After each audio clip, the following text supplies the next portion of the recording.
নাহমাদুহু ওয়া নুসাল্লি আলা রাসূলিহিল কারীম, আম্মা বাদ। ফুটবল উন্মাদনা শুরু হয়েছে বিশ্বব্যাপী। ফুটবল বিশ্বকাপ সামনেই, খুব শীঘ্রই এই উন্মাদনায় ঝাঁপিয়ে পড়বে সকল দুনিয়ার যুব সমাজ, বিশেষ করে মুসলিম বিশ্বের যুব সমাজ। আরও যদি আমরা এটাকে গুটাইয়ে আনি, বাংলাদেশের যুব সমাজের যে উন্মাদনা ফুটবল বিশ্বকাপকে কেন্দ্র করে, এটা আমাদের জন্য খুবই অধঃপতনের একটা আলামত হিসাবে ধরতে পারি।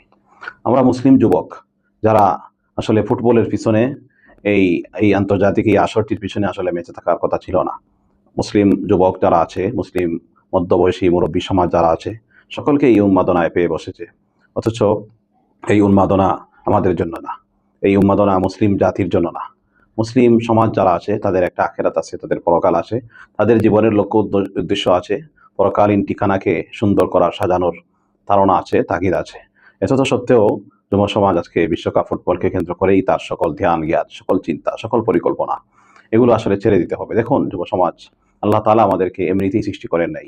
আল্লাহ তাআলা আমাদেরকে কাজের জন্য, ইবাদতের জন্য সৃষ্টি করেছেন। আল্লাহ সুবহানাহু ওয়া তাআলা বলেছেন, আফাহাসিবতুম আন্নামা খালাকনাকুম আবাসা ওয়া আন্নাকুম ইলাইনা লা তুরজাউন।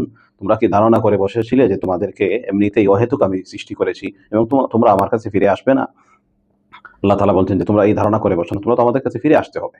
এই ফিরে আসার যে তোমাদের যে সামানা যে জোগাড় করার, সেটা তো সামানা জোগাড় করতে হবে। কিন্তু আমরা সেদিকে ভ্রুক্ষেপ না করে, আমরা আল্লাহর দিকে, আল্লাহর ভালোবাসা, আল্লাহর মহব্বত, যেটা আমাদের অন্তরে সৃষ্টি না করে, আমরা খেলোয়াড়দের প্রতি ভালোবাসা, যারা কাফির মুশরিক বেঈমান তাদের প্রতি আমাদের ভালোবাসা, সকল উজাড় করা ভালোবাসা আমরা তাদের জন্য আমরা দিয়ে দিচ্ছি। অথচ এটা আমাদের অধঃপতনের আলামত, এটা আমাদের জন্য অশনি সংকেত মুসলিম যুব সমাজের জন্য। এই জন্য মুসলিম যুব সমাজ আজকে শেষ রাতে উঠে, এরা ভোর 4টা 3টা 2টার সময় উঠে তোমরা খেলা দেখবে।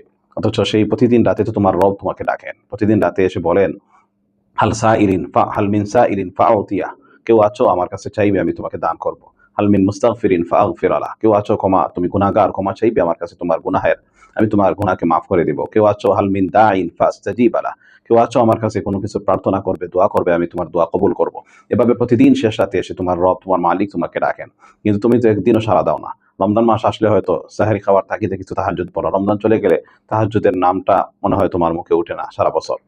ফজরের নামাজই তুমি পড়ো কিনা সেটাও সন্দেহ। যদি ফজর পড়েও, কিন্তু তাহাজ্জুদের সময় শেষ রাতে একবার তোমার রবের সাথে সাক্ষাতের জন্য, রবের সাথে কথা বলার জন্য তুমি উঠতে পারো না।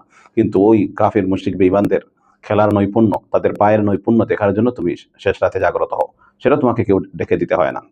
তখন তোমার ঘুম কম হয়েছে, এই জন্য ফজরে উঠতে পারি না, সেই অজুহাত তুমি দেখাও না। এটা কেন? এটা থেকে বেরিয়ে আসতে হবে। এই ফুটবল, এই উন্মাদনা, এটা আমাদের জন্য না। যারা খেলছে সেটা তাদের জন্য খেলছে। এখানে অনেকগুলো হারামের সংমিশ্রণ আছে। সেই হারামগুলো যদি একটি হারামই যদি থাকে, তাহলেই তো এই খেলা দেখাটা হারাম হওয়ার জন্য যথেষ্ট। কিন্তু অনেকগুলো হারামের সংমিশ্রণ আছে। এই ফুটবল বিশ্বকাপ আমাদের ইবাদতের মধ্যে বিঘ্ন ঘটায়। আমাদের ফরিজা, আমাদের যে ফরজ দায়িত্ব আছে আল্লাহ কর্তৃক দেওয়া, সেই দায়িত্ব আমরা পালন করতে আমাদের ব্যাঘাত সৃষ্টি করে, আমাদের নামাজের মধ্যে ব্যাঘাত সৃষ্টি করে, আমাদের মধ্যে যে মনোযোগ খুশুউ আছে সেটার মধ্যে ব্যাঘাত সৃষ্টি করে। যদি কেউ নামাজ পড়েও, তবুও তার মাথার মধ্যে শুধু খেলা আর খেলা থাকে। এরপরে ফুটবল, এই যে খেলাটা, এই খেলা যারা খেলে তাদের পোশাকের দিকে তাকাও। এই পোশাক তারা সতর আবৃত রেখে তারা কি করে, সতর খুলে তারা এই খেলাটা খেলে থাকে। তাদের হাঁটু থেকে নিয়ে একেবারে উরু পর্যন্ত তাদের খোলা থাকে। এই অংশটুকু তো দেখা হারাম, এই অংশটুকু খোলাও হারাম। তাদের জন্য তো হারাম হালালের বাস বিচার নেই, যেহেতু তাদের ইমানও নেই। কিন্তু তোমার তো ইমান আছে, ইমানের মতো সম্পদ আছে। তুমি যখন এই এই সতর দেখছো, সেই সতরটা দেখে তুমি তোমার হারামের মধ্যে ঘন্টার পর ঘন্টা তুমি লিপ্ত থাকছো। এই জন্য এটাও একটা হারাম। তাছাড়া শর্ট প্যান্ট পরে, হাফ প্যান্ট পরে যে যুবকরা তারা যে খেলছে, এই হাফ প্যান্ট পরে খেলার কারণে একটা নির্লজ্জতা আমাদের সকলের মধ্যে চলে আসে, যার কারণে আমাদের সমাজের মধ্যে হাফ প্যান্ট পরা যুবকের সংখ্যা দিন দিন বাড়তে আছে। এই জন্য এই যে হারামগুলো আমাদের, তাছাড়া এই খেলার মধ্যে, এই ফুটবল বিশ্বকাপ শুধু তো খেলা না, অনেকগুলো গোপন খেলার মধ্যে লুকায়িত আছে। দেখেন, এই যে মদের আসর বসে, জুয়ার আসর বসে, নর্তকী পতিতাবৃত্তির আসর বসে। নতুন যে আমেরিকা মেক্সিকোতে যে ফুটবল বিশ্বকাপ হবে, সেখানে ইতিমধ্যে নিউজ হয়েছে যে এখানে যৌন বাণিজ্যের রমরমা বাণিজ্য ব্যবসা শুরু হয়ে গেছে। এই যে যৌনতা, এই যে পতিতাবৃত্তি, এটা ওই খেলাকে কেন্দ্র করে হচ্ছে। সুতরাং এই খেলা দেখা হারাম হওয়ার জন্য এগুলোই তো যথেষ্ট।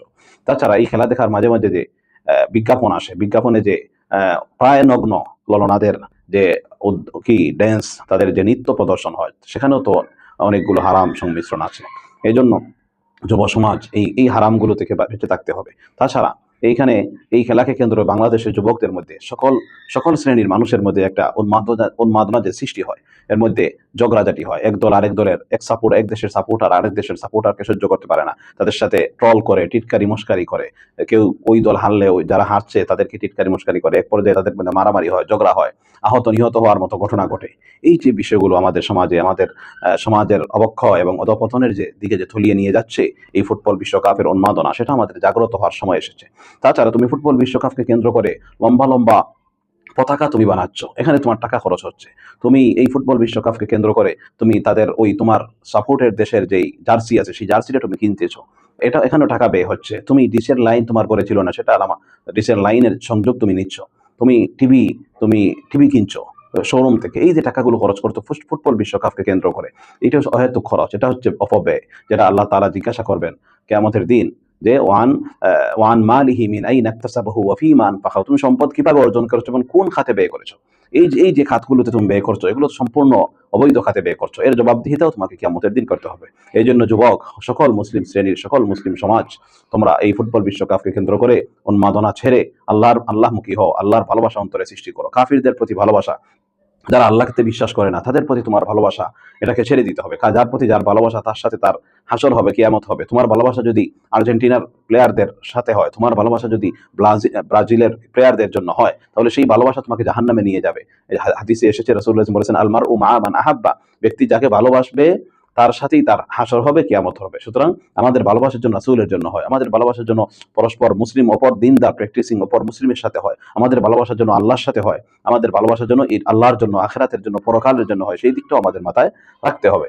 আল্লাহ তাআলা আমাদের সকলকে এই ফুটবল বিশ্বকাপের এই উন্মাদনা থেকে হেফাজত করুন, এবং এটাকে কেন্দ্র করে বাংলাদেশে যে মারামারি, হানাহানি, খুনের মতো ঘটনা, আহত নিহত হওয়ার মতো যে ঘটনা ঘটছে, এগুলো থেকে আমাদের যুব সমাজকে আল্লাহ তাআলা হেফাজত করুন। আমিন। ওয়া আখিরু দাওয়ানা আলহামদুলিল্লাহি রাব্বিল আলামিন।